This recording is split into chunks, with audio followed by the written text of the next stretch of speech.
The sun is shining in the sky, hardly a cloud in sight, and we are going to have a fantastic race here today. Drivers, start your engine! Cause we want retribution.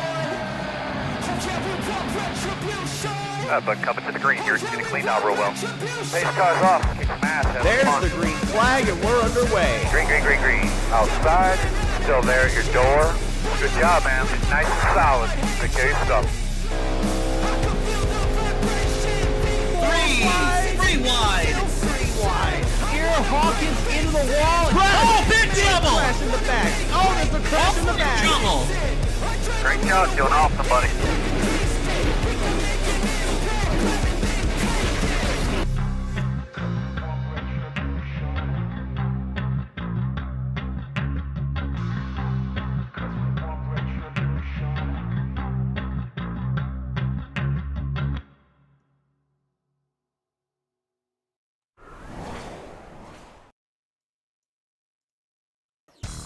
Well, I was on the wrong screen, but you know what?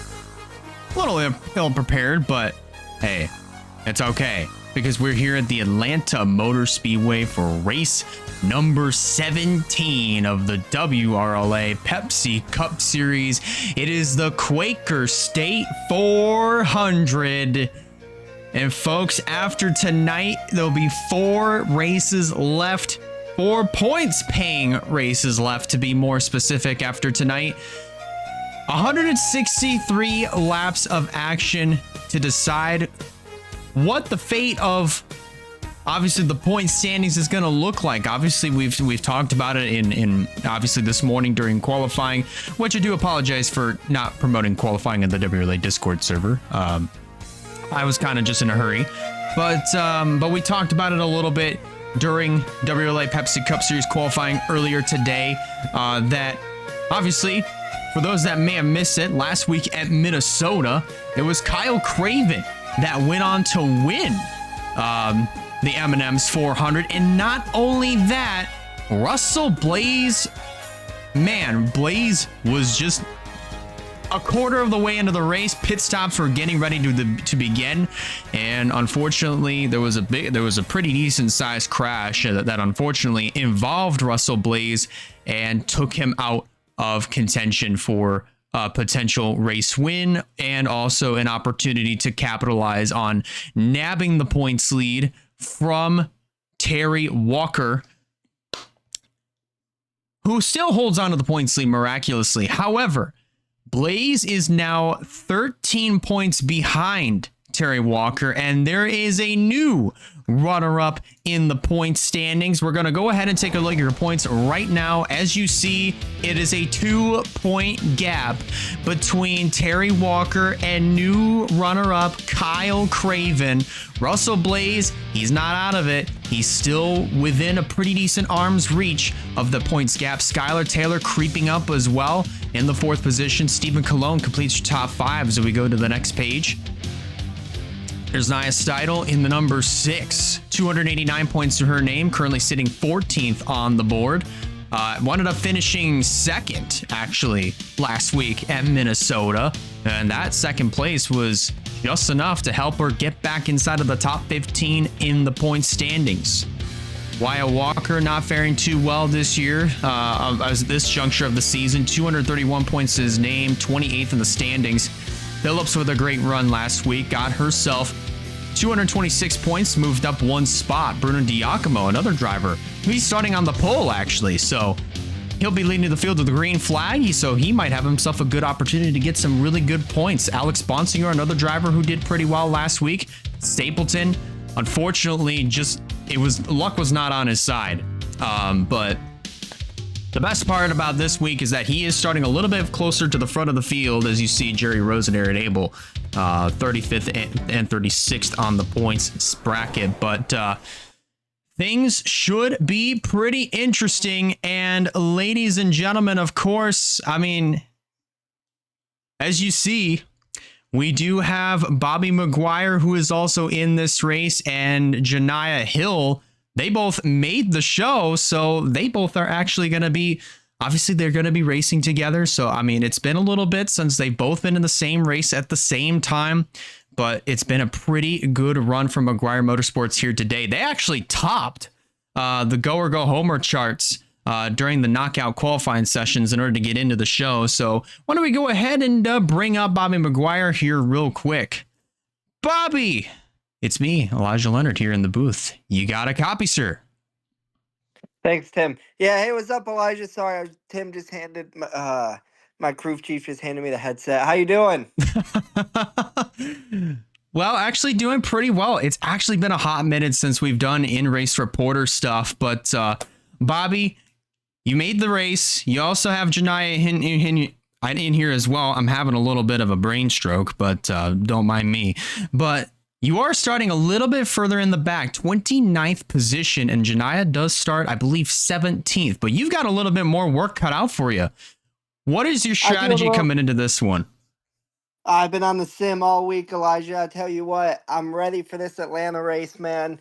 I've been just grinding out in the sim. Yeah, I started back a little bit. Didn't have the best qualifying. It's all right. Hit the sim after qualifying and ready to just get going. You'll see me climb the field fast and quick. Probably burn through a set of tires here, but, we'll be all right.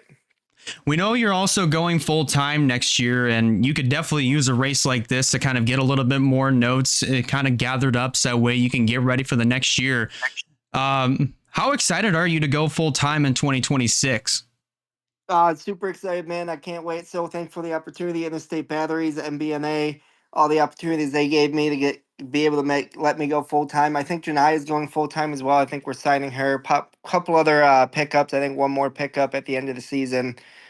Just so thankful to all my team around me, the pit guys, just everyone, engineers, get me ready to go full time next year.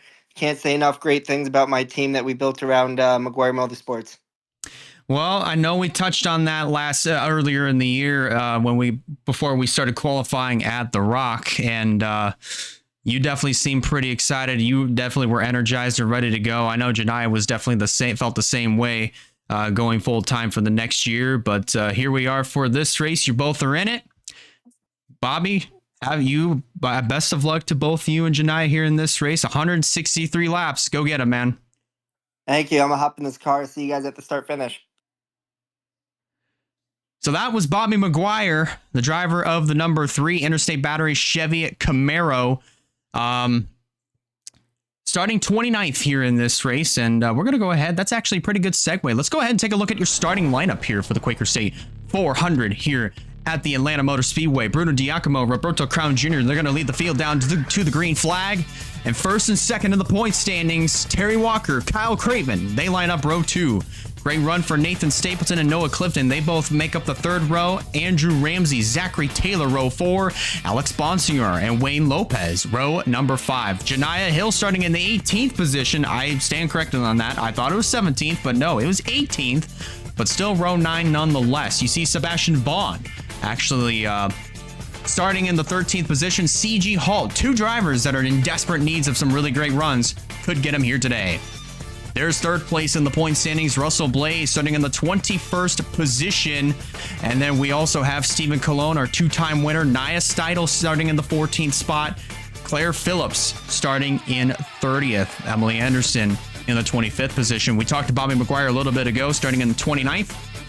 We go to the next page. There's Wyatt Walker, 28th in the point standings. So Wyatt is definitely looking for a fantastic run here today. And there's Skylar Taylor, 3rd place in the point standings. Not the best starting position for him.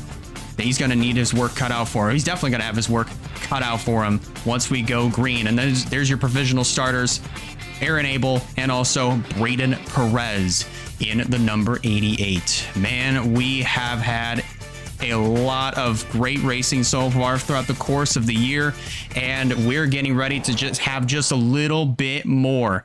And 163 laps to distance. It's going to be a very, very fun one.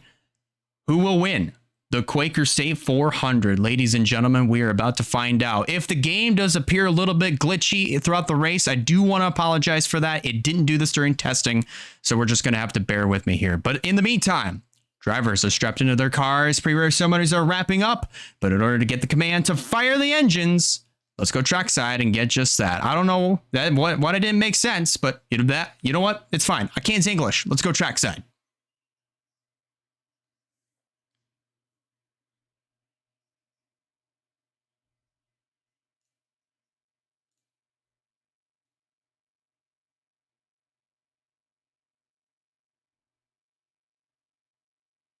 Driver, start your engine.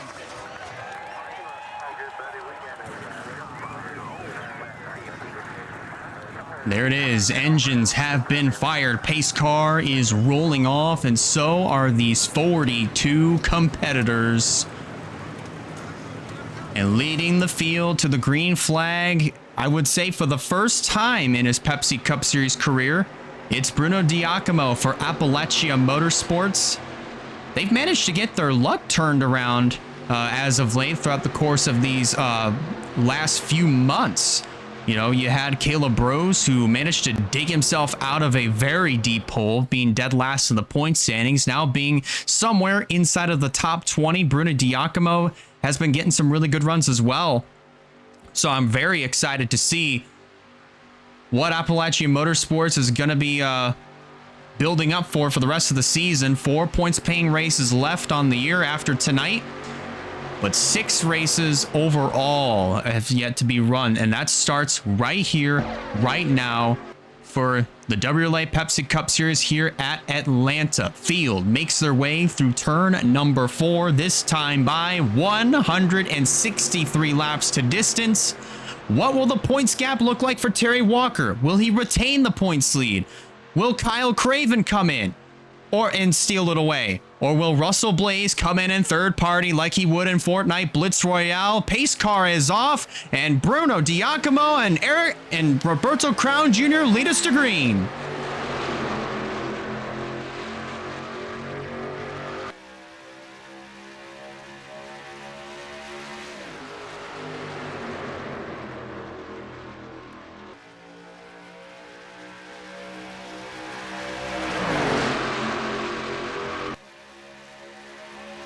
Stapleton right out of the gate being aggressive, heading into the third corner, trying to make it 3 wide, but they are already 3 wide.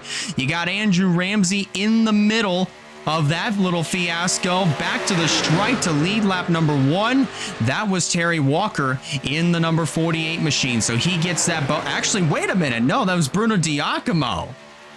Okay, I take that back. Bruno Giacomo managed to lead lap number 1 of the race, so give him the first lap of action. You give him that bonus point as well. So we're going to use this little ticker, at least for the time being, until there are a little less cars. But in the meantime, still really good racing going on. Battle for the lead is on. Here comes Nathan Stapleton in the 97 down to the inside of Terry Walker, who just almost gets into the wall there, going through 1 and 2. Still hanging tough on the outside. Giacomo in the middle. Ramsey down on the bottom. There's Alex Bonsignor in the 22 down on the inside, but he has no help down there. Clifton in the middle. Man, you saw just how close the 22, the 99, and the 28 all got to each other going through the quad oval. That is definitely going to be something to watch out for as this race continues on. But down the back straightaway they go. Nathan Stapleton now has the race lead. He gets that bonus point for leading a lap here as we come around to complete 4 laps here at Atlanta. Clifton down on the inside. Ramsey still in the middle of a 3 wide situation. Crown gets into the outside wall. Oh, that's not good news there for Roberto Crown Jr. So he's going to lose a lot of ground, and that's going to stack everybody up on the outside line. Maybe a little bit down on the inside. How about Emily Anderson making it 3 abreast underneath of all Alexander Rowe? Just about everybody down there on the inside line. You see Russell Blaze, 3rd place in the point standings. Right now, he's currently scored in the 20th spot. Remember, he comes into this race 13 points behind points leader Terry Walker. he definitely is going to need a good run if he wants to pull himself back into legit championship contention, or at least within fingertips reach of the points lead. Giacomo just barely let that lap over the 97 of Nathan Stapleton. And there's Kyle Craven looking to go back-to-back here in the Pepsi Cup Series. Remember last week he wound up winning at Minnesota to get himself second, to put himself in the runner-up spot in the point standings to try to go after Terry Walker. If the race were to end right here, right now, that would mean Kyle Craven would just barely escape with the points lead. And look at what's going on back over here. The field's starting to get a little bit strung out, actually. I'm a little surprised by this because I would have... Oh, Janiyah Hill in the wall. Coming off of turn number 2. She just scraped that baby all the way through the turn 2 wall. That stacks a lot of these drivers up, and Bobby McGuire's going to go right on by, so put him in the 22nd position. His Valkyrie Atikian as well behind him. They're going to fight it out for the I'd say the 23rd spot, actually, 22nd, actually. So Atikian's going to wind up getting it over Stephen Colon. And there's Zachary Fitzwater in 98. So Fitzy's a little bit further back here than, a little bit, obviously further in the back, obviously not getting the best of qualifying runs. And hold the phone, 3 wide up here for the race lead. Stapleton was just barely able to lead that lap over his teammate Noah Clifton and Kyle Craven, who's up on that extreme outside line. You know, I'm kind of wondering, because of the cloud cover, are these drivers, obviously the drivers do have a little bit more grip, but since it's a little bit earlier in the race, are these drivers kind of cutting each other a little bit of slack? Chances are, I definitely say so, because I would have expected there to be a caution, maybe like right around lap 4 when I did some testing, but that appears to not be the case. So Craven holding on to the race lead, at least for the temporary moment. And here's CG Halt in the number 17. Halt is one of those drivers that has been wanting a good run for quite a while this year, and coming into this race, he's just outside of the top 30 in the point standings. And I'd say the one thing that I think CG Halt would want more than anything is a race win. A win here in today's race would definitely change the confidence of the 17 team for Walker Family Motorsports. And I think that would definitely help CG Halt at least try to finish out the season strong as he possibly can. Because you obviously got Terry Walker, who's still holding onto the point sleeve just barely as of right now, as he tries to put the block on Noah Clifton, but Clifton goes even lower. So 3 wide here for third. Top 2 pull away. That's Bruno Giacomo and Kyle Craven, as they're going to fight it out side by side for the lead, heading through turn number 1 and 2. Look at all these drivers go really wide through the corners here, allowing each other a crap load of room going through the corners. But you're going to see some drivers kind of hug that third line almost right up against the wall, it seems. And I'm also starting to notice that these drivers are starting to spread out just a little bit. 3 wide over here. You got Clifton on the bottom, Bonsinger in the middle, Alexander Rowe up top, and there is Russell Blaze in the 69. Managed to make his way, currently scored up into the 16th position. But as of right now, he would be in a pretty decent spot. I would say pretty decent spot to at least get close to top 10. Okay, I stand corrected. I don't even know what I'm saying there, but you guys kind of get what I'm saying here. But Blaze is in a pretty good spot to at least try to get close to the top 10. And you see Reagan Whitlock go up against the outside wall, and Campbell Marsh hits the wall, comes back up across the track, and collects Caleb Rose. Wyatt Walker involved. Jerry Rose, Aaron Abel, Skylar Taylor, third in the point standings. There's the caution. It flies on lap 17, and Kyle Craven is going to lead him down.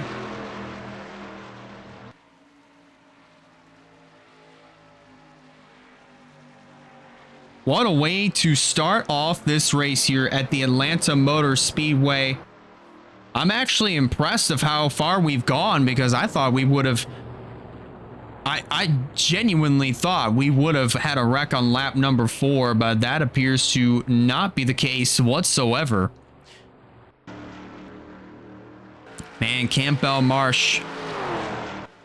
It's a shame. He actually was running pretty good. I mean, pretty good, you know, to start off this race. Unfortunately, lots of damage to the Frame Elite Ford Mustang. Rogel Dorn, our winner from Darlington, a little buckle on the hood of his car. There's Caleb Rose, Jerry Rose, and Wyatt Walker, man. Decent amount of damage to his car, but it looks like he's going to try to soldier this car on. Jerry Rose, however, will not. He goes behind the wall. He is done for the night here at the Atlanta Motor Speedway. Lots of extensive work going on to the 04 and 19 cars. There's Bobby McGuire getting service done to his race machine. He's down and away. I thought there was a little bit of damage to Janiah Hill's car, but it looks like she's having a little bit of problems on the right side of her machine. But it should be pretty interesting to see how the single file restart's going to go. Kyle Craven currently is your race leader. So let's go back and take a look at what happened to Campbell Marsh that set off our first yellow of the evening here at the Atlanta Motor Speedway. Of course, Kyle Craven is your race leader. But we're about to find out just exactly what caused that first caution. What sent that number 38 around almost into the inside wall. So we're going to look at this from a slightly different camera angle. We're going to look from the spectator view, see if we can get a little bit of some better frames, if you will. But there is the 38 up in the middle, and it looks like Bobby McGuire, he slides up just a little bit, thinking he might be clear. Actually, no, he was clear. But I think it might have been just Reagan Whitlock's riding the wall for so long, and then she comes down into the path of McGuire, who then bounces off into Campbell Marsh. Marsh, at this point, lost control of the car. He wound up hitting the inside wall, shot back up across the track, collects Caleb Rose, Quentin Moore. So that's, I do believe, also why Janiah Hill also spent a little bit of extra time on pit road. Braden Perez, Wyatt Walker, Jordan Sumner, Rogel Dorn as well. Man, Wyatt, unfortunately, it's just like Nathan Stapleton. He just cannot catch a break, especially at this juncture of the season where he's trying to go for all that he can get. Man, he's just an innocent bystander to this one. He just had nowhere to go whatsoever. He was riding in the 35th position when all this happened. So let's take a look. This time from the TV1 cam. At speed. Yeah, you see Whitlock hits the wall, comes down on the nose of McGuire, and that sends them both down into Marsh, who then hits the wall, shoots back up, and collects all these guys. Both of the Racing Motorsports cars of Skylar Taylor, our winner from Vegas, and Aaron Abel. Caleb Rose, Jerry Rose, Rogel Dorn as well, Jordan Sumner, Braden Perez. It's just unfortunate for some of these guys to get wrecked out early, but thankfully for some of them, like Wyatt, we just saw he's going to soldier the car on, at least from what we know, because he didn't pull it behind the wall right out of the gate. Neither did the 04 of Quentin Moore, so it looks like these car drivers might soldier their machines on. However, I would not be surprised if they wound up being I would say more so just slower. Definitely slower than the rest of the leaders, because we've seen it a lot at tracks bigger than 1.5 miles, and 1.5 miles and bigger. Where these cars are so aerodynamic dependent, one little bit of damage, whether it be on the left side, right side, more particularly the hoods of the cars, it's just game over. Even just the smallest amount of damage can just mean game over to your race. And there you see our 4 retirees. First one being Campbell Marsh. He is going behind the wall, our runner-up from Minnesota. Not going to see the checkered flag fall here today. Jordan Sumner and both of the Roses, Jerry and Caleb, are out of this one.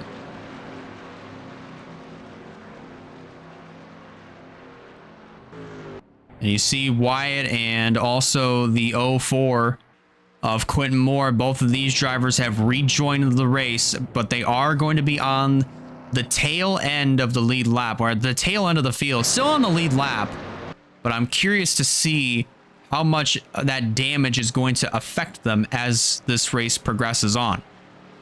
So, as we get ready to go back racing here at the Atlanta Motor Speedway, I think we're going to get 1 to go this time by. So your top 10 in the meantime is going to look like this before we go back to green. Kyle Craven currently right now is the race leader. CG Holt sitting in the 2nd position. Nathan Stapleton right now running in 3rd. Then it's Tanner Parton in the 4th position. Then 5th is the 85 of Zachary Taylor. Wayne Lopez 6th. Sebastian Vaughn 7th. Bruno Diacomo, our pole sitter, 8th. Terry Walker 9th. And completing your top 10, that would be the 67 of Andrew Ramsey. Field has just taken 1 to go, so we'll be going green flag racing next time by. Just in case, if you're wondering where our top 3 championship contenders are currently running right now, obviously Terry Walker, we mentioned it, he's currently running 9th. Kyle Craven currently right now is the race leader, and Russell Blaze, well, he finds himself, as the ticker is gonna have a little bit of an aneurysm. Where's he at? I can't even find. There he is, 15th. Blaze is currently running 15th right now as we get ready to go back under the green flag here at the Atlanta Motor Speedway.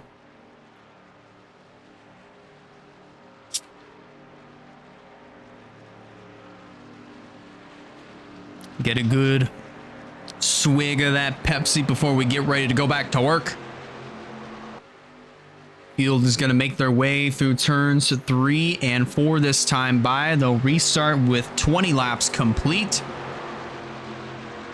Well, they managed to do pretty well with a double file start. Let's see how long they can go green flag racing under a single file restart. No drivers are a lap down or more. Only 4 retirees in this race. Both of the Roses, Campbell Marsh, and as well as the 20 of Jordan Sumner. Back to green they go. And Kyle Craven, CG Holt, they get a pretty good jump over Stapleton, Parton, and Zachary Taylor. First driver to dive down to the inside. That's Sebastian Vaughn in the 54. Looks like Terry Walker's going to go with as well. And then you have a couple other Fords. Alexander Rowe, Russell Blaze lining up on the inside. And here comes Holt to the inside for the race lead. And it looks like Nathan Stapleton is going to go with him. Stapleton, a man on a mission right now, as he's going to go for the top position. Stapleton has not won a Pepsi Cup Series race since March of 2020 at the Auto Club Speedway. Managed to win it over Samet Oskin, who was running out of fuel on the final lap.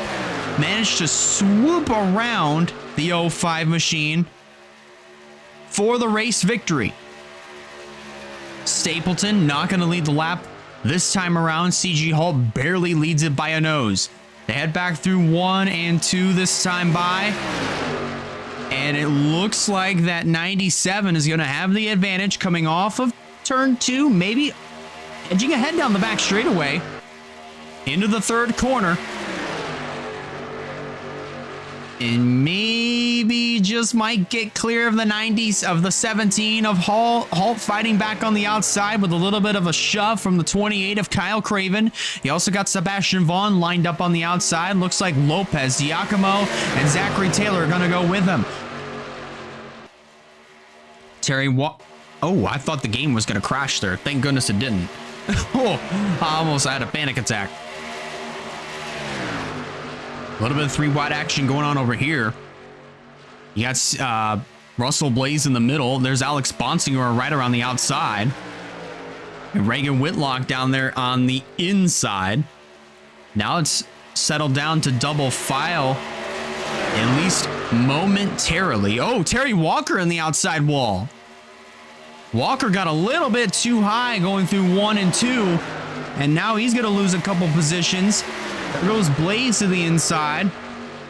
That is going to be some good news for somebody like Kyle Craven, because if the race were to end today, that means Craven would escape with the points lead, because remember, the points gap between Walker and Craven is 2 points. 2 points. And that gap leaving today would only be a little bit bigger because Kyle Craven led a lap to get a bonus point. And who knows, he might leave here today with 5 bonus points. We're just going to have to find out once that checker flag waves and once those point standings get released in the WRLA Discord. Halt doing a fantastic job holding off Nathan Stapleton for the top position. Stapleton trying to do everything he can to wrestle the lead away from the 17 of CG Halt, but he's doing it all by himself. And in the process of all that, they've broken out by about a third of a second over third and fourth, who are fighting it out. That's Kyle Craven, Wayne Lopez on the outside. They might be able to catch him this time. They come off turn 2 about dead even down the back straightaway. CG Halt now breaks out with the lead. And Vaughn, oh, he's almost left the door wide open for a 3-wide move for the top position, but thankfully, nothing really transpires of it, at least for now.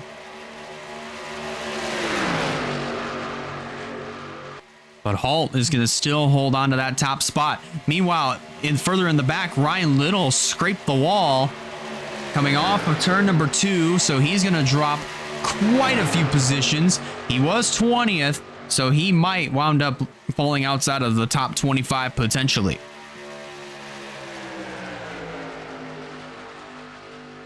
Actually 25th across the stripe, so he only lost 5 spots. Meanwhile, further up at the front of the field, here's Russell Blaze knocking on the door of the top 5 as he works his way to the inside of the 85 of Zachary Taylor. He has no help down there, but he's making it work. Possibly might use the side draft to his advantage. He edges ahead of the 85, and he's going to take 5th away. Now he's going to go to work on Sebastian Vaughn. And he's got help from Alex Bonsignor in the 22. Ooh, Craven got really close to scraping that wall coming off of the second corner. Thankfully, nothing happened there. And we stay green. So now Blaze lines up on the outside in front of the runner-up in points, Kyle Craven. Alexander Rowe making his way to the inside of the 95 of Bruno Giacomo, who started on the pole for this one and has been fairly consistently hanging around inside of the top 10. And whoa.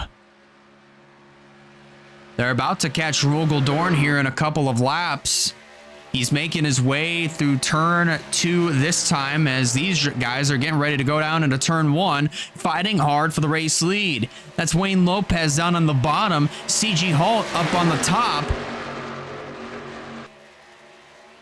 It would be huge if Wayne Lopez were to go to victory lane here in the Pepsi Cup Series. He wound up winning in his McDonald's Series debut.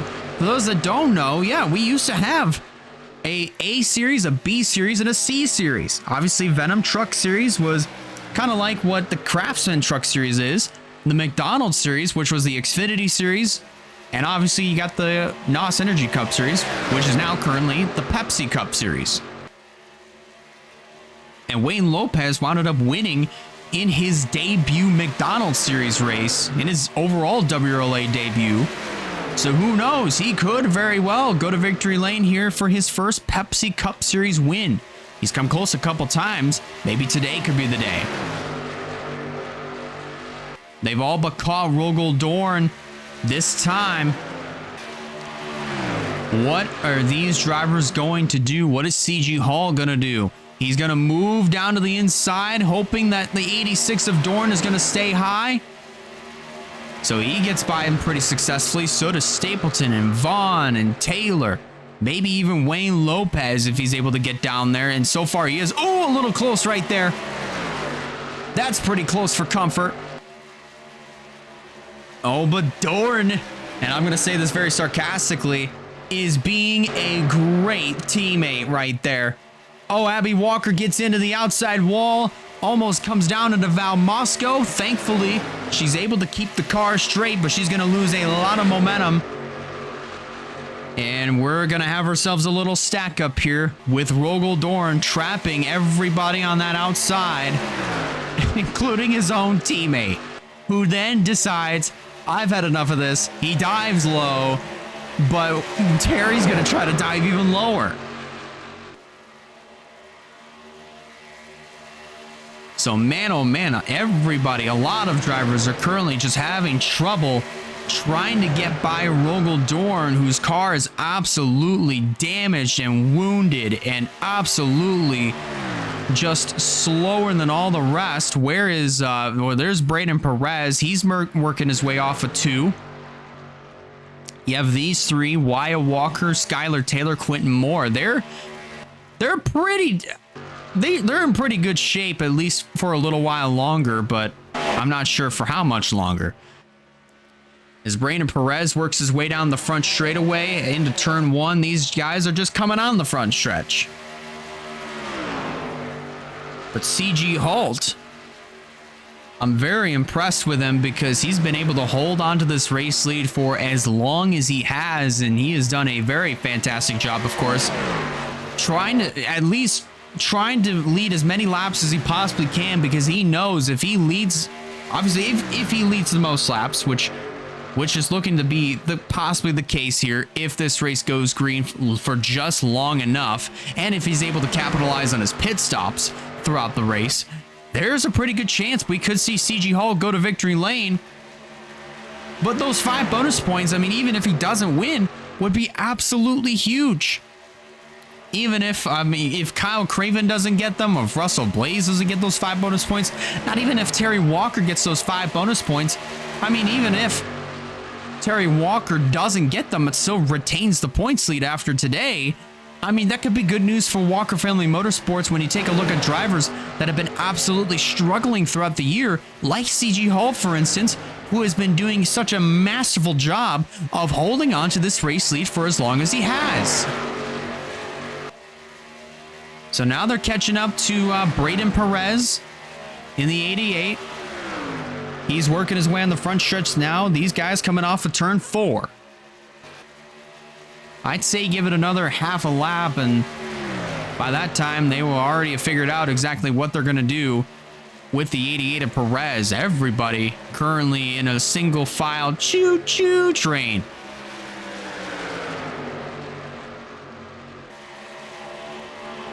Up until you get over here where everybody's still having a little bit of problems trying to get by the 86 of Dorn. Now Cologne makes his way to the inside. Man, if you're, man, we talked to Bobby before we even started the race, and I would have to imagine, or at least in this moment, his mood just changed because he is right behind the 86 of Rogaldorn, and he probably isn't going to be a happy camper because he basically lost a lot of positions just sitting behind that 86 for as long as he did, but now finally makes his way to the inside and goes around him. But look at what it did. Look at what staying behind Rogaldorn did. I mean, at least for the moment, because look at this. An inside line just formed with Wayne Lopez trying to make something happen. But now Bruno Diacomo is the leader of the inside line. He doesn't have a lot of friends down there to help him. I mean, you got Tanner Parton in the 07, but other than that, I don't see anybody else making a run down to the bottom of the racetrack to try to form a second groove or a second line. But meanwhile, up at the front of the field, I mean, you got Nathan Stapleton still trying to wrestle his way around the 88 of Paradin Perez, who's actually holding his own, ahead, in front of Nathan Stapleton currently. I mean, at least for the moment. Ooh, Terry Walker got a little bit squirrely there on the exit of the quad oval. Thankfully, he was able to hold on to that one, but now we have Stapleton and now Terry Walker trying to form that inside line again. The question is, who's actually going to go this time? You had Russell Blaze down there for a little while. Now they're kind of going back into a little single file train, if you will. Now Stapleton. Ooh, yeah, he doesn't have anybody with him, so he is going to be hung out to dry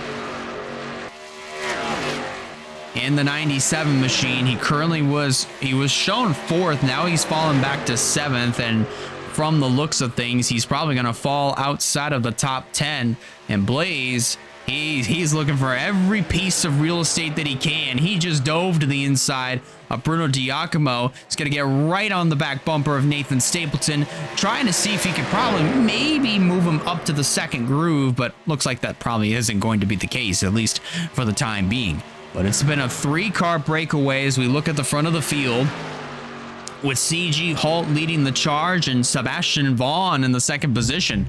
We touched on it a little bit ago. Vaughn and Holt, again, these are two drivers that are very, very deep in the point standings. Obviously, just outside of the top 30. I believe CG is actually inside of the top 30, whereas Vaughn is not. Let me go ahead and confirm that here by going back and looking through the point standings. But it's been a 3-car breakaway between these 3 drivers in particular. Holt, Vaughn, and Zachary Taylor. And actually, I do stand corrected. They're both 31st and 32nd in the point standings. So Holt definitely looking for his first win on the year. And also the 54 of Sebastian Vaughn looking for his first career victory. Zachary Taylor trying to look for his first win of the season. And, obviously first win of the season, second of his career. Well, if you guys do not have a Twitch sub, the ad break is getting ready to start. But if you do have your Prime subs, be sure to check for your Prime subs. If you do have one, you can subscribe to the Twitch channel for free in order to watch these WRLA Pepsi Cup Series races and other streams commercial free. But if you don't, I'm sorry, ad breaks are coming up now. Saw a little bit ago, you saw the 48 of Terry Walker. He was right up against the outside wall, and by the time that he came off the wall, he almost came down into the path of Wayne Lopez and almost got himself turned around. I'm actually kind of shocked of, obviously, just of how these drivers have been able to keep it together for the most part, and actually have been able to keep it clean and keep it green.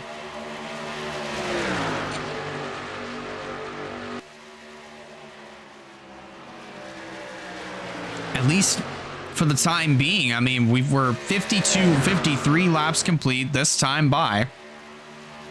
And it's been a 3-car breakaway because we take a look at the gap between third and fourth. It's literally 2 seconds. It is a 2-second gap between the top 3, Wayne Lopez, Terry Walker, who are fighting it out for fourth. That wasn't much of a fight. That was more so of Terry just letting Wayne Lopez go and taking the 4th position and say, oh, not so fast. Not so fast there. I'm going to take that 4th position away. And I think Terry just took it right back. But meanwhile, you also got Nathan Stapleton and Alex Bonsignor. They're fighting it out for what looks to be the 8th position. Stapleton is going to retain that. And Bonsignor, who's on the bottom side, well, unfortunately, he doesn't have a lot of help. That top side seems to be pretty decently organized, so he's able to, I mean, at least he's able to finally find a spot in line. Oh, I thought so. Noah Clifton said, not so fast. Not so fast, he said. So Clifton is going to move his way inside of the top 10 in the number 99 machine. Actually, no, he just only picked up 1 spot, but he is 1 step closer to breaking inside of the top 10. Clifton also trying to look for his first win of the season, as is Nathan Stapleton, as is Parton, Reagan Whitlock, Emily Anderson in the number 4, trying to go for win number 3 on the year. She won at North Wilkesboro and as well as Indianapolis to become the all-time winningest driver in WRLA history. Remember, she won at Texas in 2017. She won at Richmond in 2020. And then, of course, this year, North Wilkesboro and Indianapolis, now trying to add Atlanta onto her resume for her 5th Pepsi Cup Series win of her career.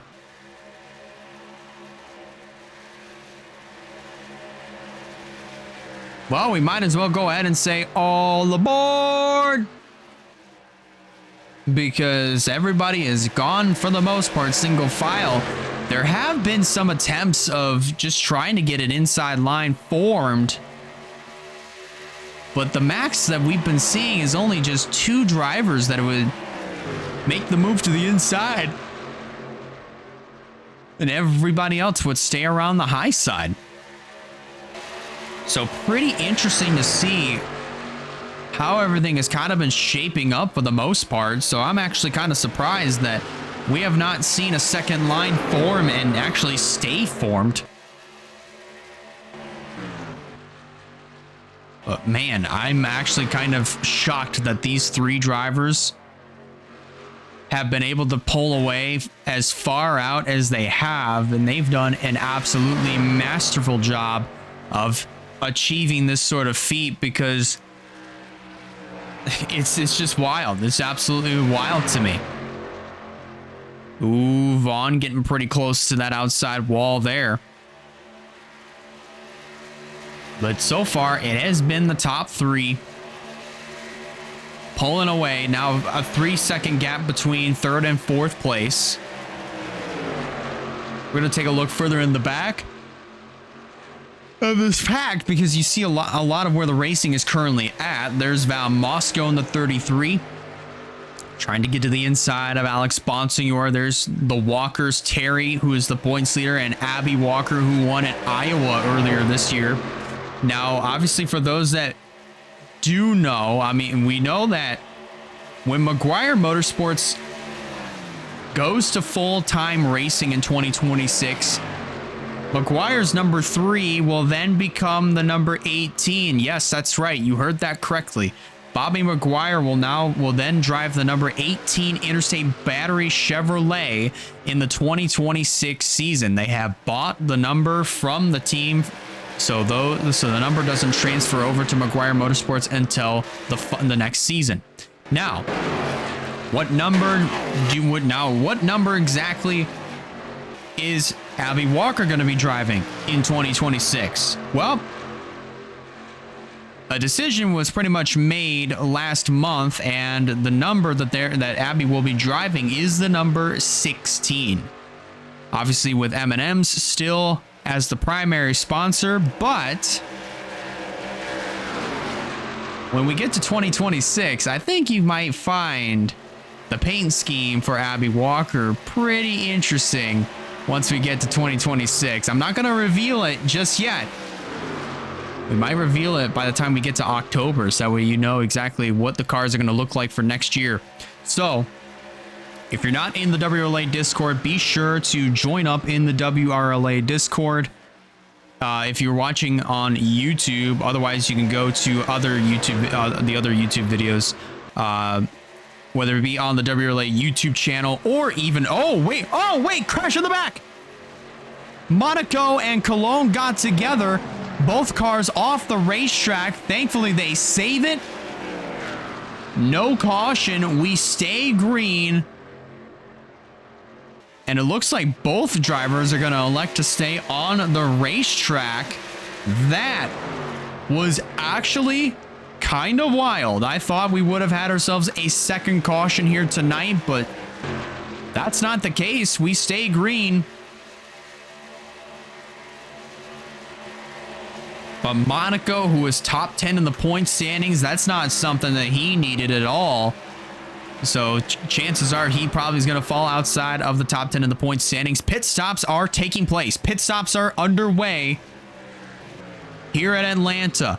You saw Sebastian Vaughn. He came into the pits. He's amongst the front runners to come on down. There's Wyatt Walker, Aaron Abel. They're both in. Also, Rogeldorn in the 86, Cologne, Ray Atikian, Ajax Fitzgerald, Wayne Lopez is in as well. And let's see who else is coming in. Here come the leaders. A pretty big gap between CG Halt and as well as Nathan Stapleton coming on down into the pits. Valkyrie Atikian is in, as is Abby Walker, Claire Phillips, Bobby McGuire, Terry Walker, Janiyah Hill, Eric Monaco, and others are on pit road. Quentin Moore going to make his pit stop. And here come the rest of the other cars on pit road. There's Alexander Rowe in the number 34. He's in. Let's see who stayed out. I think the 99 of Noah Clifton wound up staying out, as did the 22 of Alex Bonsignor. So Clifton is going to assume the race lead, at least for the moment.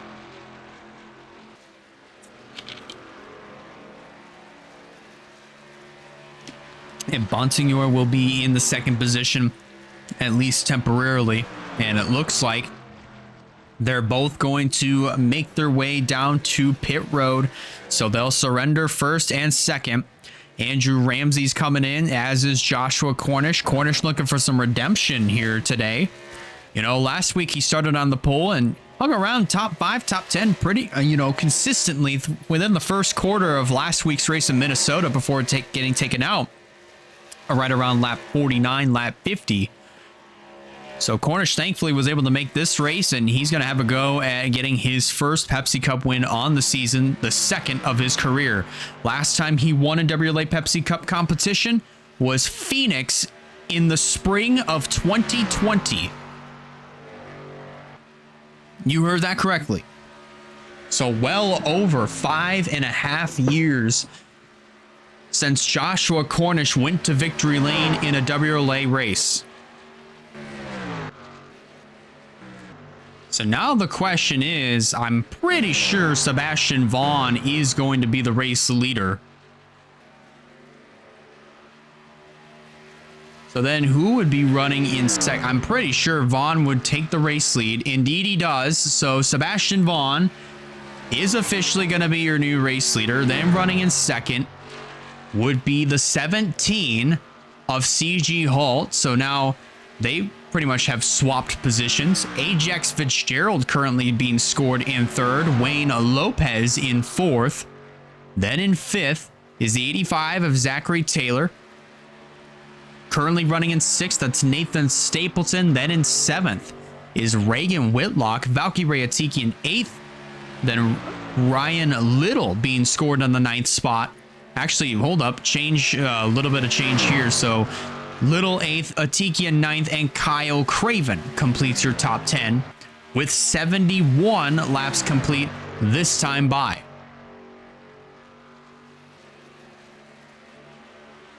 So, almost to the halfway mark here of the Quaker State 400 here at the Atlanta Motor Speedway. Just for those who are just now tuning in, we've only had one caution, surprisingly.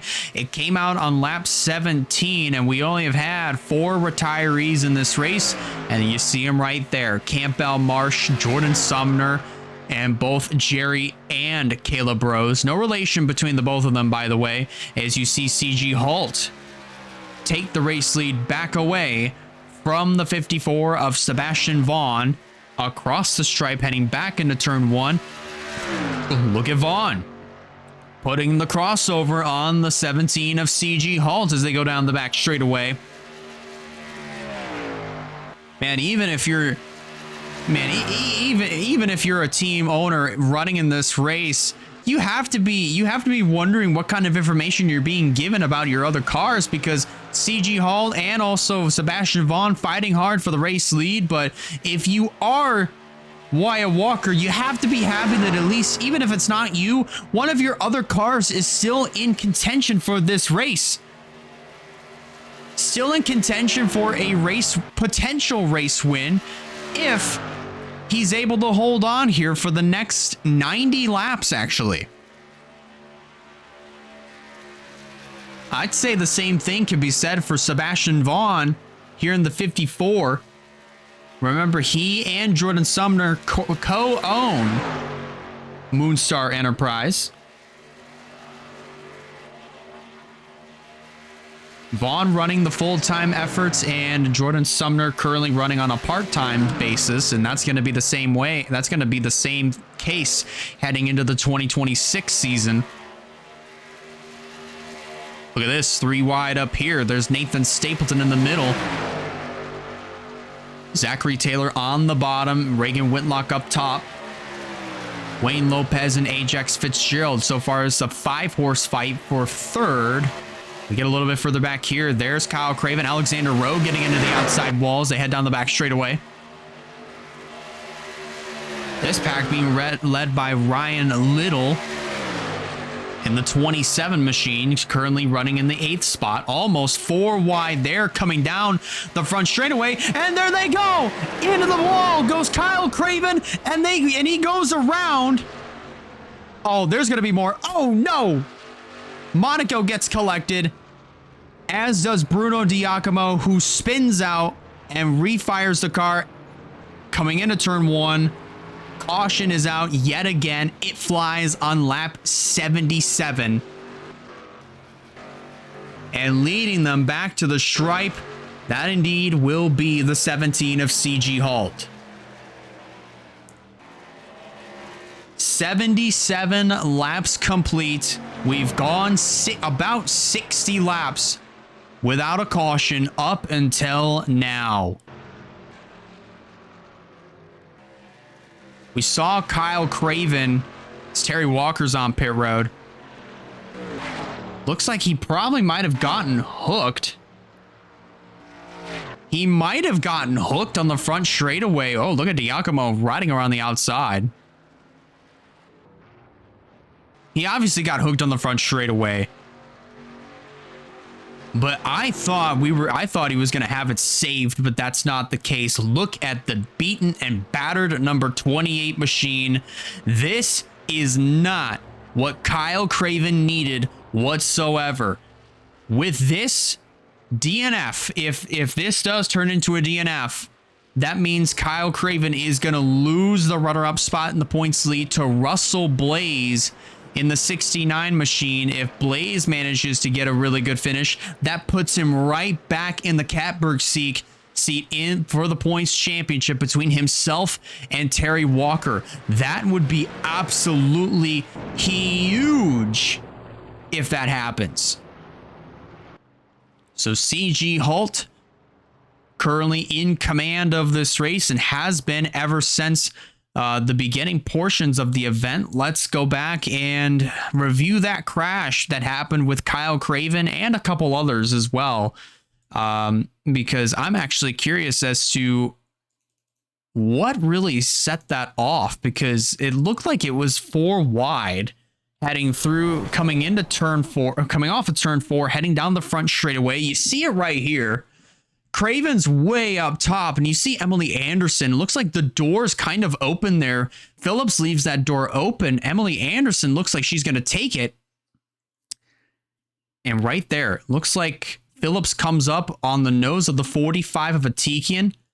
That pushes both of them up into Kyle Craven, who loses control of his car. Atikian also loses control of his car, and he comes up and just left rears the 28. And that's what sends that 28 90 degrees facing the wrong direction. And then right here, there, oh, Terry got damage. Oh, Terry got damaged. That's why he came down to pit road. He got a little bit of right front fender damage. Oh my, that could change the game of the points right there. As we also saw Eric Monaco, Bruno Diacomo go for a spin. Unfortunately, Eric Monaco is going to be done for the day. Great heads up driving, by the way. Great brakes, by the way, for the 67 of Andrew Ramsey, and good heads up driving for not ramming into the back of the 95 of Diacomo. But let's go back and take a look at that again, this time at full speed. It's absolutely wild of how this wound up happening. And of all the drivers that this happened to, it happened to last week's winner, Kyle Craven. Saw a little bit of the damage there, that just that tiny little hit that Terry Walker got. Yeah, look at that right there. That's the damage that Terry is a little bit concerned about. That's why he came down to pit road as quickly as he did. Let's see if we can, let's test. I mean, I don't even know. We're actually going to follow along here with Terry. I'm a little concerned about doing onboard, so just be on the safe side. We're just going to follow along with Terry, but this time we're going to do it in little bits of slow motion here. Going to go with the aerial view, actually. Slow it down just a little bit more. You see he tries to get as low as he possibly can without coming down under the nose of Russell Blaze right there. Just that tiny little bit of contact is what sent the 48 down pit road ASAP. And you kind of noticed it there.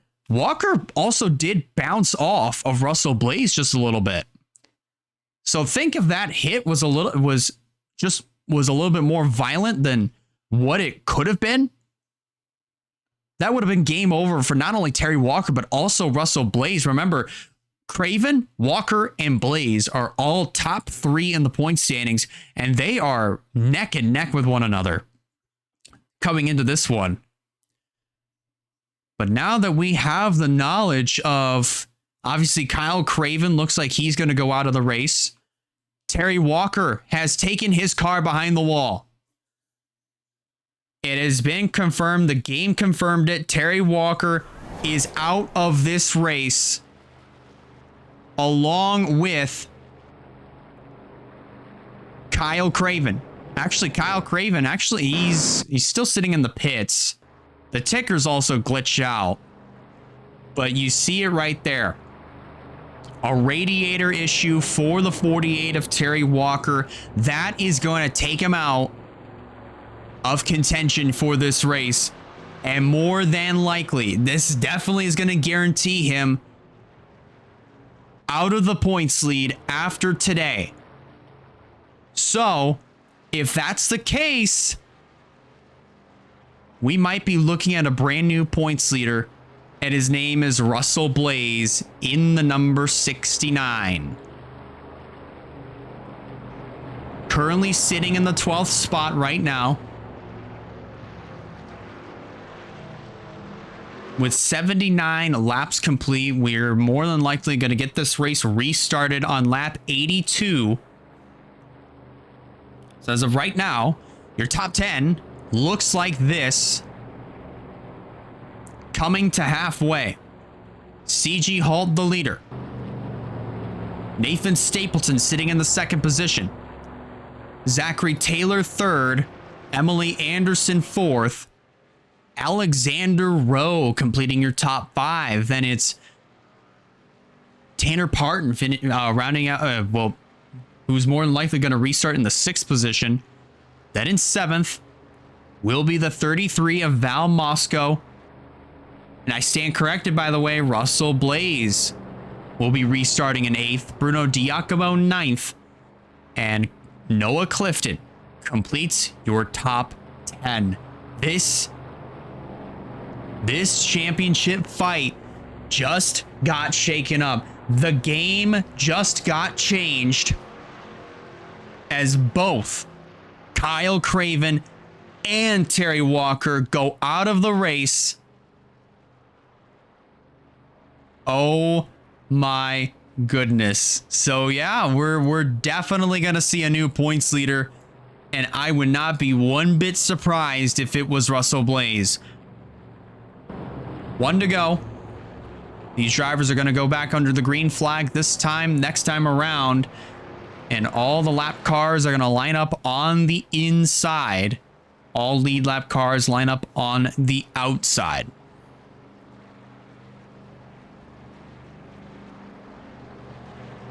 So right around the halfway mark of this race, championship implications have struck again. But this time in a big way. In a very, very big way. That more than likely is going to put Russell Blaze right in the catbird seat to take the points lead after today. That is if he is able to finish this race out and get a strong finish on top of that too. Because the only other driver that would have had a shot at taking the points lead away was Skylar Taylor. Skylar came into this race with 364 points to their name. That's almost 30 points. Looks like a 27-point gap between Terry and Skylar. But I do believe Skylar Taylor running 31st right now. That seems pretty illogical. So the only other driver that is actually running pretty consistent right now, that is actually running inside of the top 10 that could take the points lead away, that would be Emily Anderson. Back to green. Right around the halfway mark of this race. CG Halt still holding on to that top position. Then running in the 2nd spot, that's Nathan Stapleton. He gets a really good jump on the restart, but meanwhile, oh boy, this is going to be interesting. Lots of trouble trying to get by the lap traffic and the slow traffic of Perez and also the 88 or the 86 of Rogel Dorn. Lots of 3 wide action going on over here as Dorn is trapped in the middle. Russell Blaze picking off other cars one by one as now he works his way to the inside of the 4 of Emily Anderson coming off of turn number 2. Anderson's going to fight back on the outside as Stapleton takes the race lead away from CG Halt.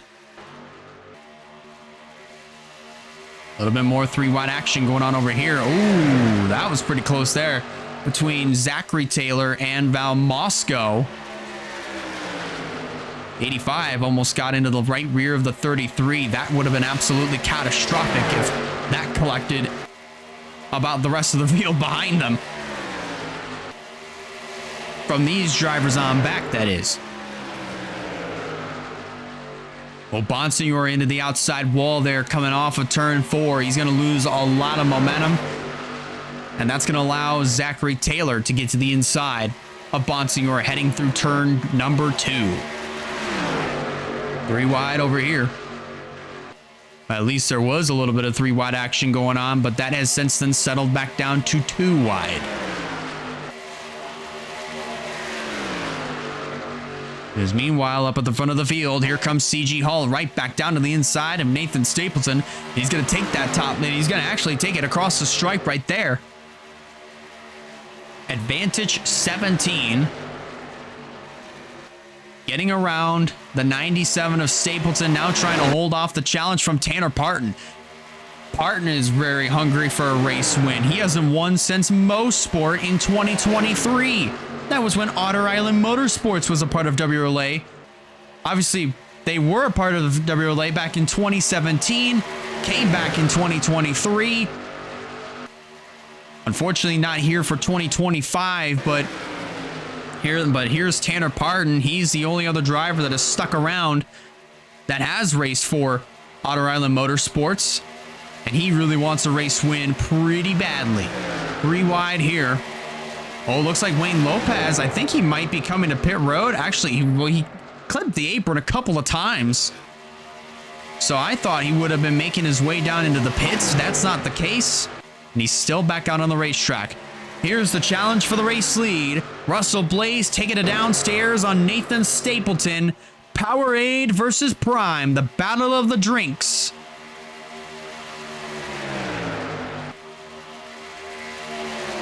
Stapleton making his way to the inside. Oh, Stapleton currently still holding on to this top spot, but CG Halt fighting with no surrender in this number 17. No quit whatsoever.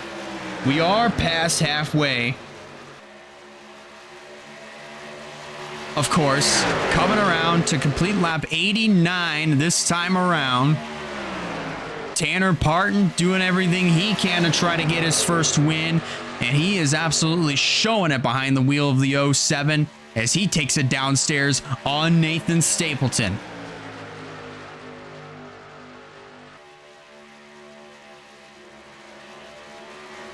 Ooh, Zachary Taylor.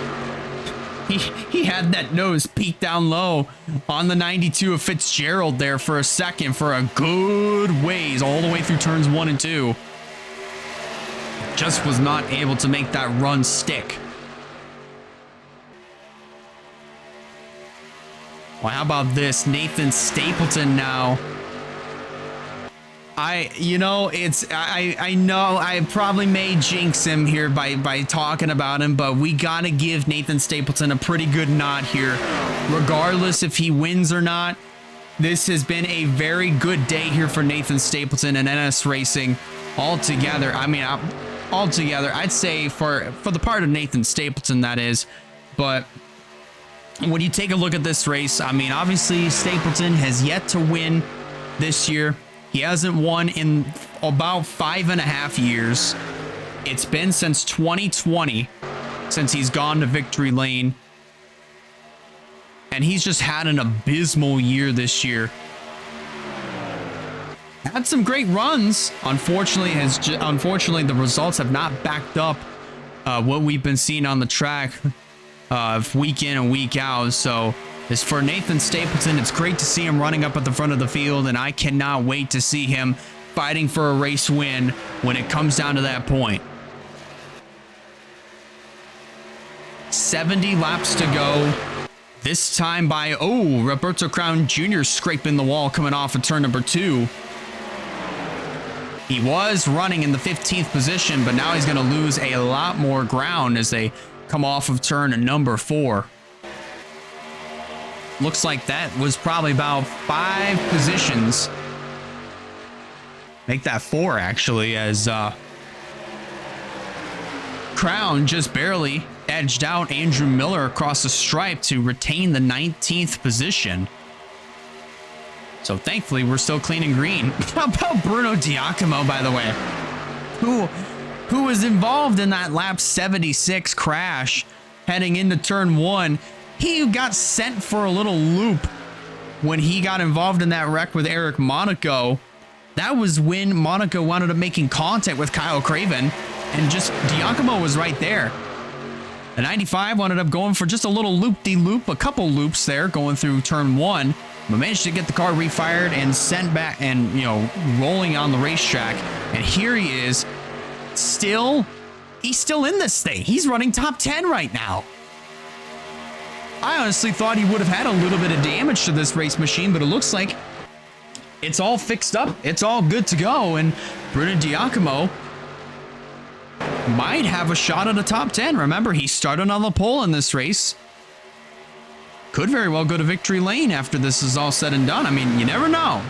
You never, ever know here in the WRLA Pepsi Cup Series. Anything is possible.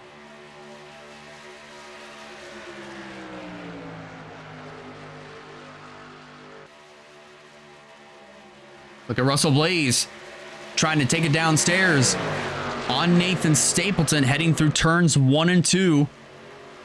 Not able to make the run work. He lost a lot of ground coming off of turn 2, and that's going to open the door for Alex Bonsignor to drive to the inside and take that second spot away. And CG Holt is going to come with him. Uh-oh. They're going to catch up to Rogel Dorn yet again. Working his way down the back straightaway as these drivers are coming off of turn 2 now.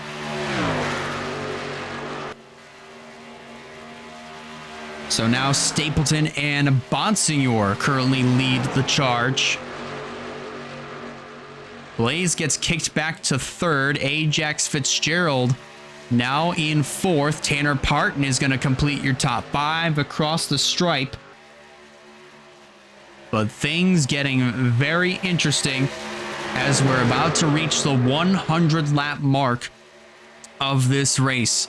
64 laps to go this time by, and it's Nathan Stapleton continuing to lead the charge here at Atlanta.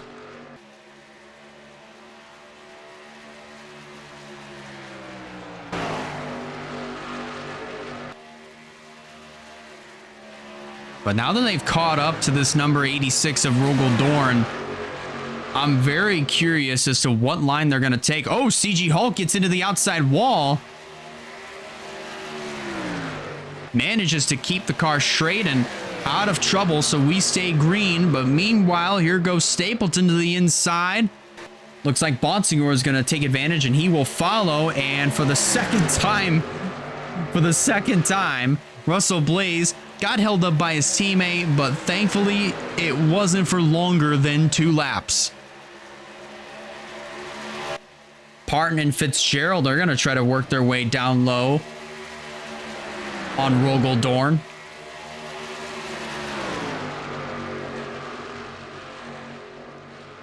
But now the trouble of trying to get by this 86 is going to restart. It's going to begin yet again.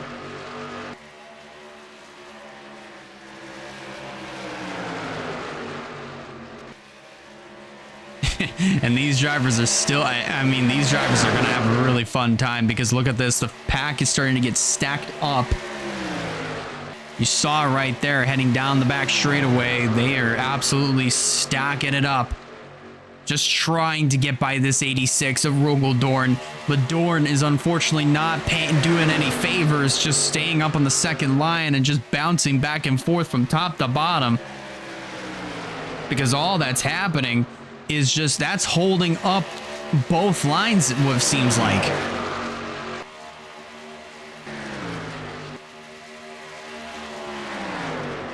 Top 4 is Blue Dabu Dee Dabu Die.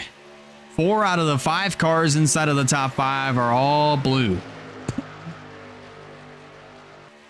That is another episode of Useless Facts here for the WRLA Pepsi Cup competition.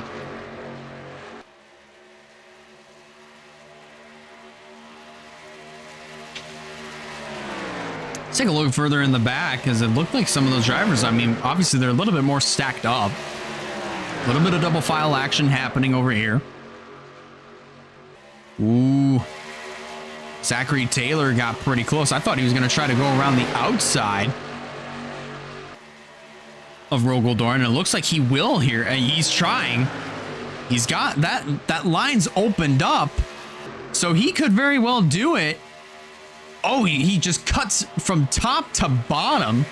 slices it from top to bottom. That is actually some very impressive driving for Zachary Taylor in the 85. He's going to bring Val Moscow with him.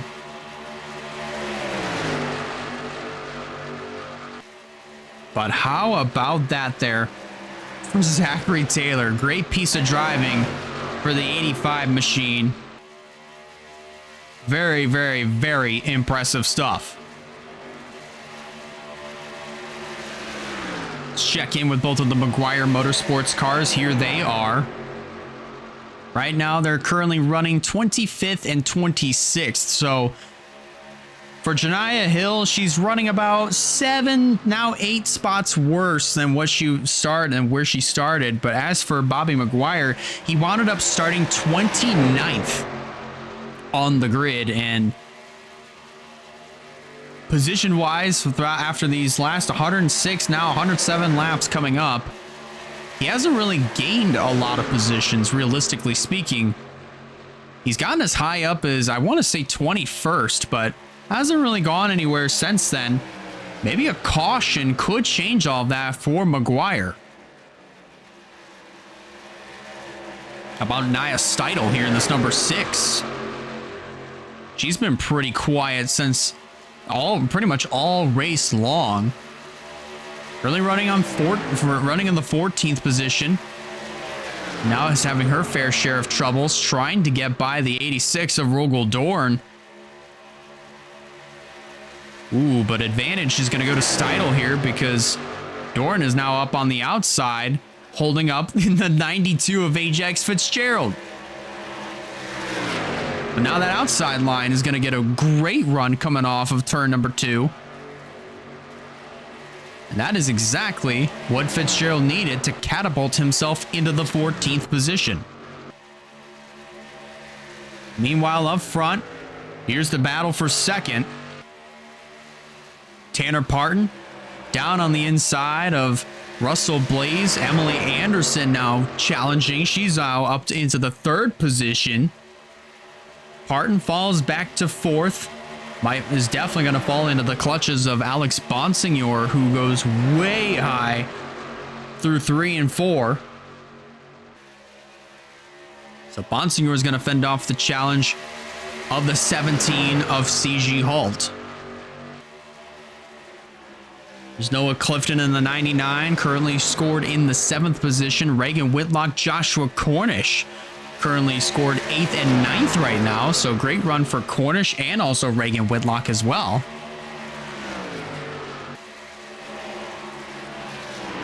We're also closing in on 111 laps complete now. And we only have, give about 62 laps to go now. So anything can happen here within these next few laps. We could see potentially one more caution that could shake the field up one more time.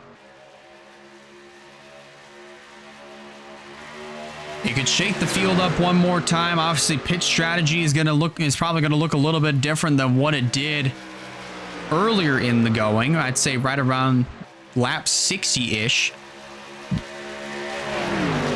60 laps, 65-ish if possible, but looks like everybody currently just running in a single file train, at least for the moment.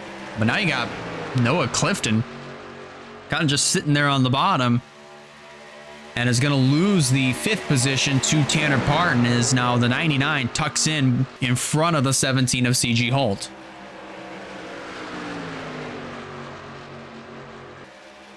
Oh, look at Parton just riding around the outside. This time he's going to go for the 4th position on Alex Bonsignor. So now Bonsignor is going to lose 2 spots. He had absolutely no help down there on the inside. And now you got CG Holt. Actually, wait a minute. Hold up.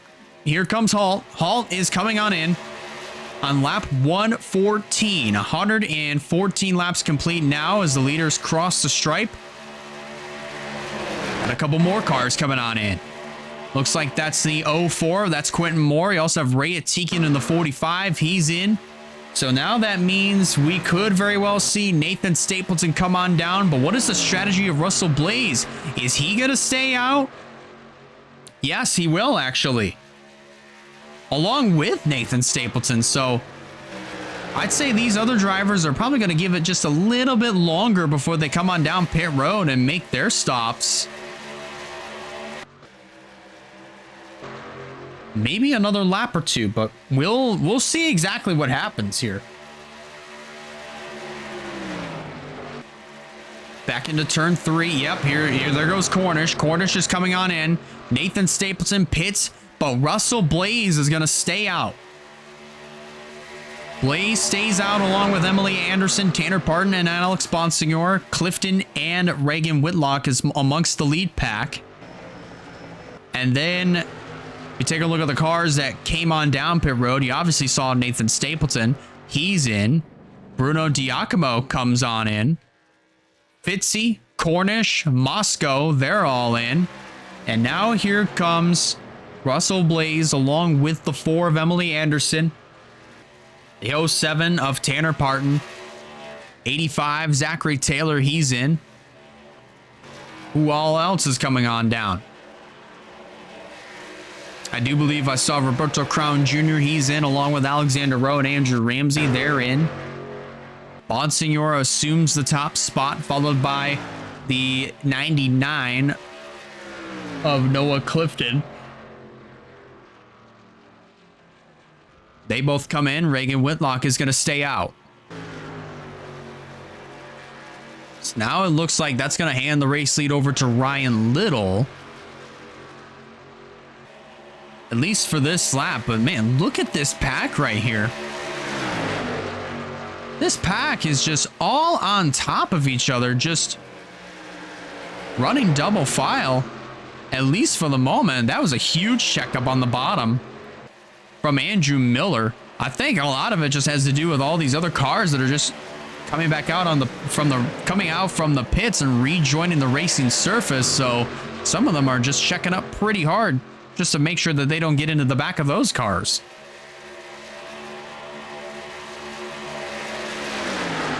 But I'm also fairly certain we've yet to see some of these other guys come on down. Oh man, that was a huge check up there. The tires are definitely making all the difference right here. Make their way into the corner. Ooh, that was pretty close there. Emily Anderson with a full head of steam almost hit Noah Clifton. That was actually a very, very close call. Oh my, oh my. Look at this. Everybody else on like Anderson, Clifton, Bonsignor, they're all on fresher tires, so they're pulling up to drivers like McGuire and Abby Walker, and they're all just blasting right on by them because the tires that these drivers are on, Walker, McGuire, Hill, just to name a few, those tires are probably at least 50 laps old. What seems like. So we're probably going to see these cars come on down pit road here fairly soon. I would not be one bit surprised, and I think Abby Walker might be making the move. I'm not too sure yet, but look at CG Hall. He's going to just take him way downstairs, make it 3 wide.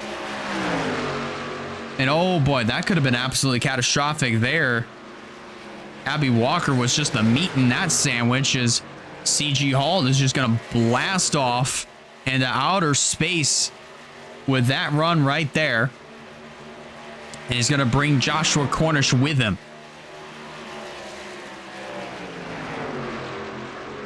Stapleton on fresh tires. He's going to work his way to the inside of the 3 of McGuire.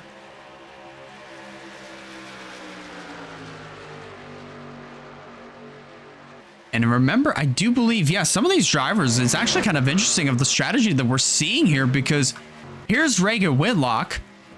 Whitlock right now is the race leader. Everybody else, we only have those 16 cars that are on the lead lap. Russell Blaze on down are all 1 lap down or more. What kind of strategy? This is actually a pretty impressive strategy because you see Reagan Whitlock just stretching it out as far as she can go, along with even drivers like Ryan Little, Ajax Fitzgerald, Bobby McGuire. They're all stretching it out as far as they can when it comes to fuel. Because, I mean, the possible concern is, they may not be able to make it the rest of the way on fuel. So, who knows? These drivers might be thinking just 2 steps ahead of all the rest of the other drivers that came in and pitted right around lap 95-ish. Here comes Fitzgerald. Fitzgerald cannot go any longer. He is in, along with Stephen Colon. Aaron Abel has come on in to the pits as well. Same for Wyatt Walker in the 19. He's down and away. Rogel Doran finally makes his pit stop.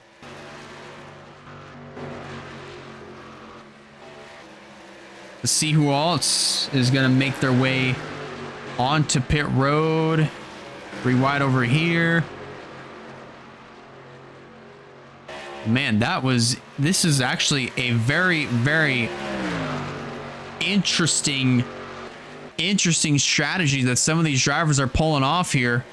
At least drivers that are in the tops, that are running top 16 right now. Here comes Fitzgerald, making his way back out on the track. Same for Aaron Abel and Stephen Colon. Wyatt Walker already made his way out.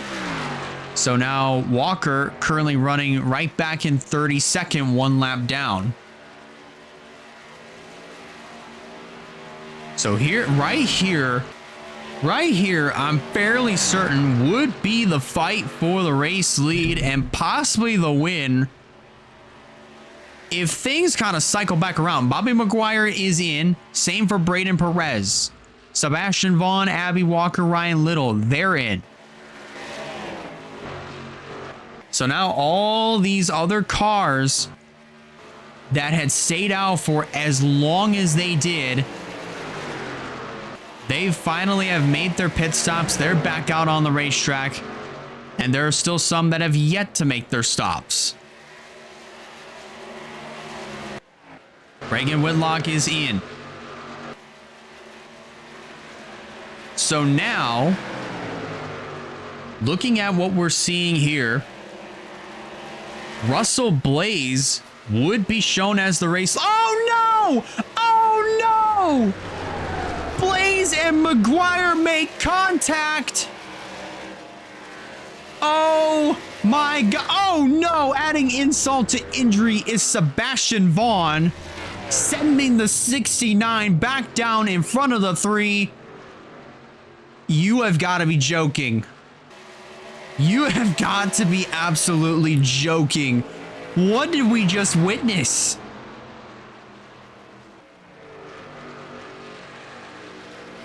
What in the world did we just witness? I can't believe it. I can't believe what I just saw. And Russell Blaze is out. Blaze is out of the race. So the top 3 in the championship have been eliminated from winning this race. And out from the smoke comes Emily Anderson with the lead, mind you. I'm honestly, I'm at a loss for words. I don't even know. I'm actually flabbergasted by what I just witnessed. Russell Blaze, who is working his way through traffic, made contact with Bobby McGuire, who was making his way back out on the track. Both drivers get together. They wound up wrecking one another. Going into 3, it looked like Blaze was going to have his car saved, and then obviously Sebastian Vaughn comes in and delivers the insult to injury, if you will, and sends the 69 car right back in front of the nose of McGuire's car. And unfortunately, that damage that Blaze sustained in that crash was enough to take him out of contention, not just to take the points lead, but also to win this race. Ladies and gentlemen, draw your own conclusion. Here's what happened. See, McGuire, he's trying to make his way back out on the racetrack. He comes up. Actually, he blends back up on the track. And Blaze is just already way down. He's already merged into 2 lanes. I'm not sure why he didn't merge back into the second lane right where Emily Anderson was at. He was way lower, in my opinion, than where he should have been. Had he been in that complete second line, this wouldn't have happened. But Blaze winds up getting it saved and corrected. And then here comes Sebastian Vaughn. I believe Blaze was trying to make his way down onto the apron, and then Vaughn, of course, just hits him square in the back bumper. And Blaze, once again, just losing control of his car. And gets sent right back down in front of the 3's nose. That is unbelievable. Unbelievable of what we just witnessed here at the Atlanta Motor Speedway in the closing stages of the Quaker State 400. Let's go ahead, look at it one more time, this time at full speed.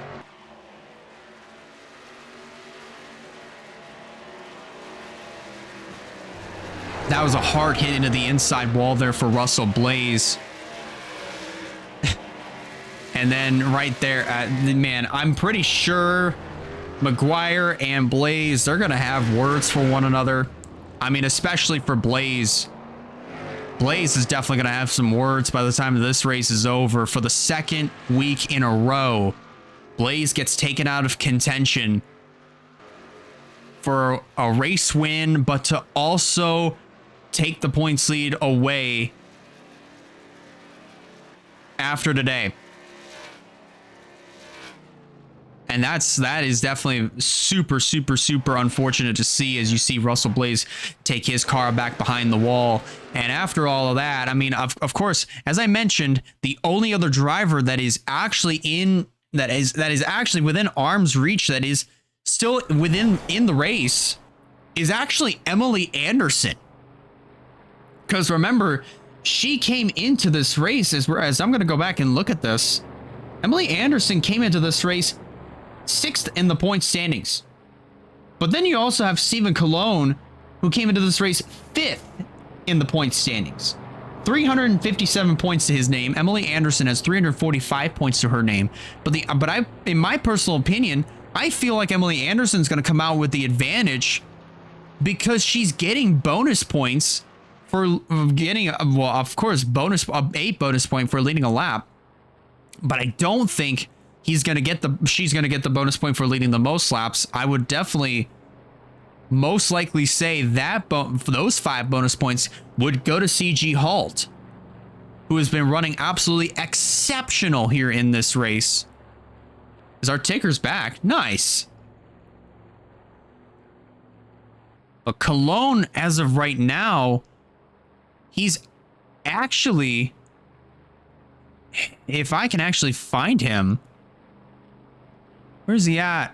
He's actually running 26th right now on the racetrack. 1 lap down. So yeah, I would definitely say the only other driver that is inside of the top 10 and is still technically within contention to take the points lead away and within championship contention is Emily Anderson, because she's still running on the racetrack and she's leading the thing. So there's a pretty good chance that we could see Emily Anderson walk away with win number 3 on the schedule, but we still got a good ways to go. We're going to be within 30 laps to go when we go back to green this time by. So let's go ahead and review your top 10 running order as we close in on the restart here within a couple laps time. Emily Anderson, currently the race leader. Noah Clifton running in 2nd. Alex Bonsignor in 3rd. Then it's CG Halt in 4th. Rounding out your top 5, that is Joshua Cornish, and it's Nathan Stapleton still inside of the top 10 right now. So he has a pretty good shot at winning this race if lap traffic is going to well, I mean, obviously if lap traffic will not prove to be an issue as we get one to go this time by. Zachary Taylor currently running in 7th. Then running in 8th is the 95 of Bruno Diacomo, Zachary Fitzwater in 9th.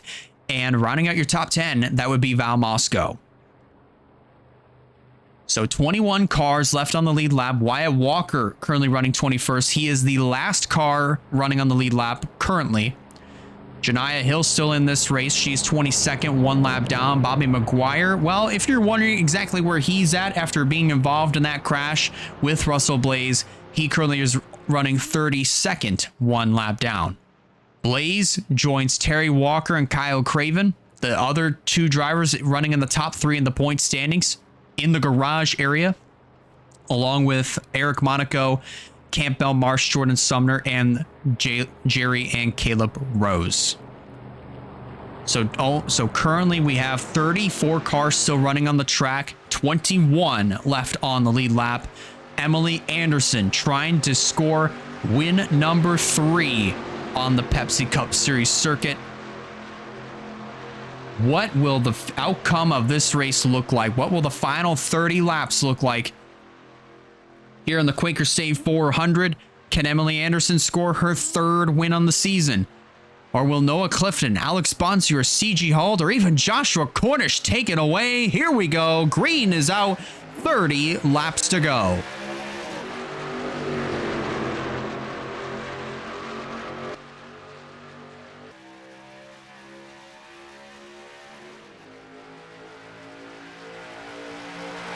Oh, look at Wayne Lopez in the 1.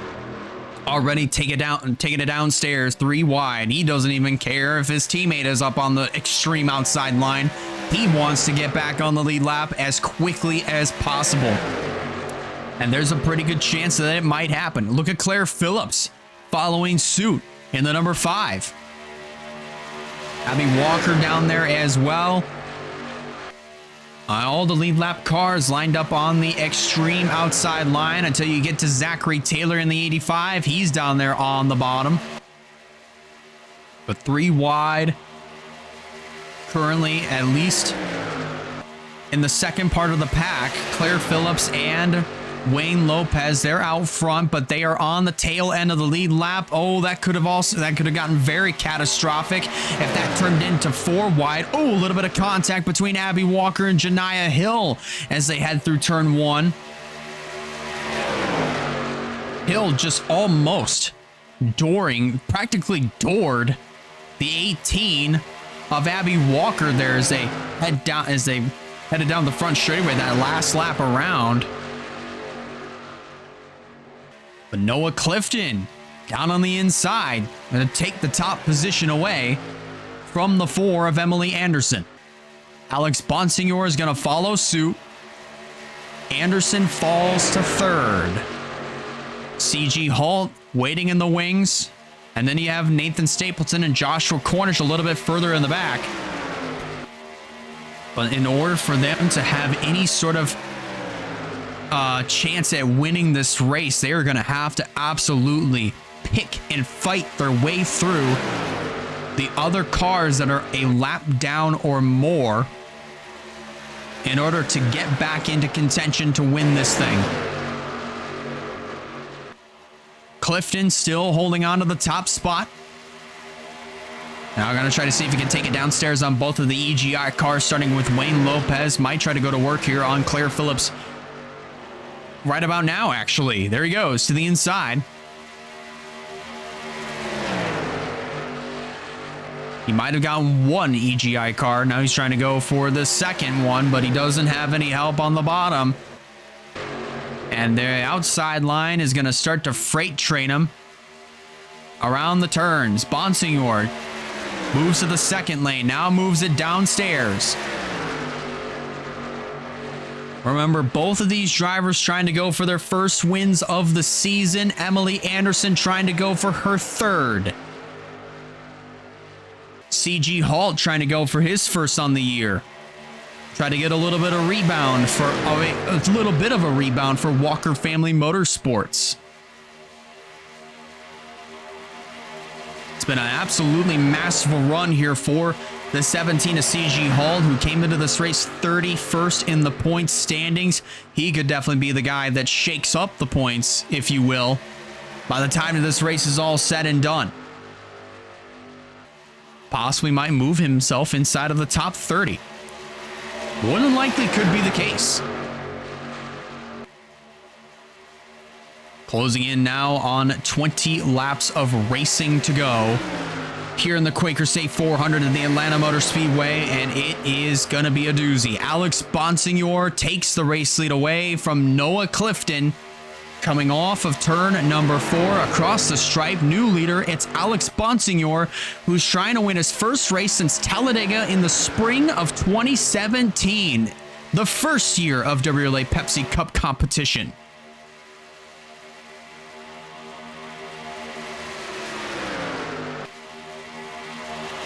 It would be absolutely huge if Bonsignor went to victory lane. It was pretty big when Quentin Moore got his first Pepsi Cup Series win after 8 years of trying. For Bonsignor, he's trying to get his first win since 2017. It's been an absolute struggle for Bonsignor to try to keep up and, well, obviously not just to try to keep up, but to also try to at least be in contention. But now in the late stages of the season, he's there and he's trying to win this race, but he just got absolutely just whizzed right on by. Obviously, Noah Clifton just went right on by. He takes over the top spot. And here's Nia Steidel. Right now running 27th, one lap down. Sebastian Vaughn on the outside wall, further in the background. But we still keep it clean and green, at least for the moment. 20 laps of racing to go, now coming to 19 laps to go. And the fight for the lead and potentially the race win is taking place in the middle of this pack right here. You got a lot of these other cars that are trying to fight to get back on the lead lap and try to stay on the lead lap. But you also have other cars that are trying to fight for this race win in the midst of all of this. All these other 5 cars, Lopez, Phillips, Walker, Miller, and Hill, they're all on the lead lap right now. They're trying to stay on the lead lap currently and hope and pray for at least one more caution to come out so that way they can get back into contention. But if you're Alex Bonsignor in the 22, you're just hoping and praying that that lap traffic is on your side and hope that moves like this don't happen. Here comes the 4 of Emily Anderson down to the inside. Looks like she's going to try to take over that second spot. So move the 4 of Anderson up to the runner-up position to try to go for, and trying to go for this race lead on Noah Clifton. Trying to get NS Racing their first win of the season. Steidel gets by Noah Clifton, and that opens the door wide open for Alex Bonsignor to pull up and try to make a pass on the 99 of Clifton. He's right there on the back bumper. He's peeking the nose down low just a little bit. Oh, Stapleton into the outside wall there, coming off of turn number 2. But it hasn't slowed him down. We stay green. Cornish making his way down to the bottom of the racetrack, trying to get by the 97 of Stapleton. But Stapleton's going to prevail on that outside line, and he retains that 5th position, at least for the moment. But that outside line is going to pass him right on by. Cornish, that is going to pass him right on by. And it looks like Cornish is going to fall back to what looks like the 9th position. Ooh, a little bit of contact there as they all caught Rogel Dorn. Ooh, that's not going to be good news for anybody whatsoever, especially if you are a lead lap car. You practically do not have anywhere to go currently because now that outside line is getting held up. Lopez and Miller are up there. Bonsignor makes his way down to the bottom. He's going to stay within the tire tracks of the 99 of Clifton as they make their way through turns 3 and 4. But Emily Anderson gets absolutely shut out. At least for the moment, that opens up the door for Zachary Taylor to try to fight for this third position. That pulls Stapleton back into the mix. Ajax Fitzgerald, who has been on an absolute tear of consistency throughout the year. And now here he is. He's going to try to fight hard for yet another top 5. He's well on his way to doing that. Well on his way to achieving that. Clifton gets around Wayne Lopez, who absolutely just careened the outside wall. And he actually gets a pretty good gap on the 22 of Bonsignor, who is just 0.8 of a second behind. Nearly a full 10th right there. Zachary Taylor now up to third, challenging, just stalking Alex Bonsignor, who's trying to chase the 99 of Clifton right back down, but it looks like Clifton is practically out of here as he increases the gap by almost a full second, by a little over a full second to be more specific. Coming down to it, 10 fingers will be up in the air. 10 laps of racing to go here in the Quaker Safe 400 here at Atlanta. Clifton leads the charge. Bonsignor in second. Chews away at the lead just a little bit. Zachary Taylor in third. Emily Anderson fourth. Ajax Fitzgerald completes your top 5. Then it's Parton, Stapleton, Cornish, Holt, and Whitlock all completing your top 10 as they come to 9 to go. It's not over just yet. If Bonsignor can keep picking away the lead just a little bit more, lap after lap, he might be able to have a shot. But he also has to hope and pray that Noah Clifton runs into a slower car, which that's not until you get over to Quentin Moore. He's working his way over to turn 2 on the full other side of the racetrack. So a caution probably would have to come here in order for there to be any ounce of racing left to be done here for obviously the conclusion of this race. But Clifton's still trying to hang on. Oh, a little bit of contact there between Fitzgerald and Parton. Some debris kind of flew up into the air there, coming off of probably Fitzgerald's car. But thankfully, no wreck there. We stay green. Oh, Bonsignor is starting to chew away the lead a little bit more. It's now down to 2/3 of a second.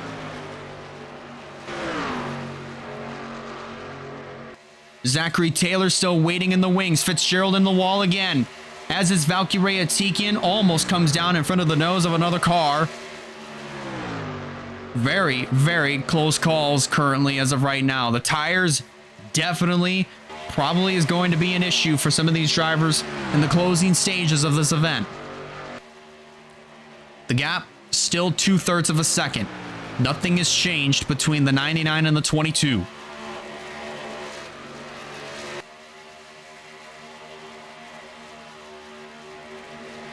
Zachary Taylor still stalking in third. Anderson in fourth. More than likely, definitely more than likely, she is going to be your new points leader leaving today here at Atlanta before we get ready for Watkins Glen in 2 weeks' time and on October 4th. And then from there, October on to November is going to be a very, very busy final few weeks for points-paying races in the WRLA Pepsi Cup Series, coming to 4 laps of racing to go. Clifton trying to hang on to get his first win since Bristol in 2023 when he won that race on the dirt. But now the gap is down to 0.4 of a second. Almost to 1/3 of a second. As they're now down to 4 to go. coming to now on 3.5 laps to go. That gap continuing to be chewed away just a little bit more lap after lap. But as they come to 3 to go, is Bonsignor going to be able to take that point? Is going to be able to take this race lead away? Possibly, as the gap is now down to less than 1/3 of a second with 3 to go.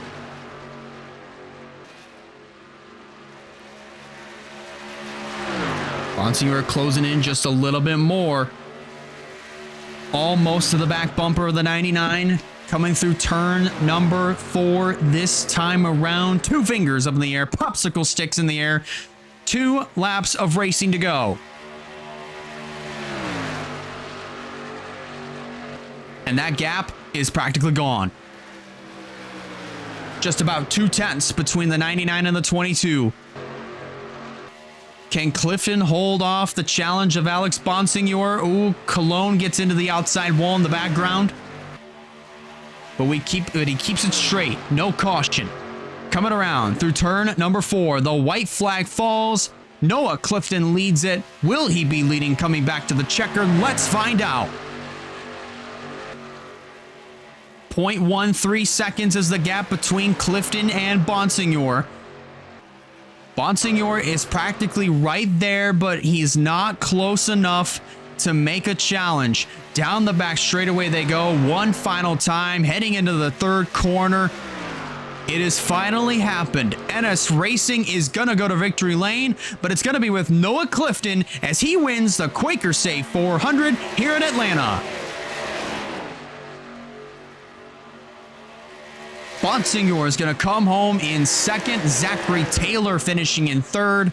Emily Anderson in 4th.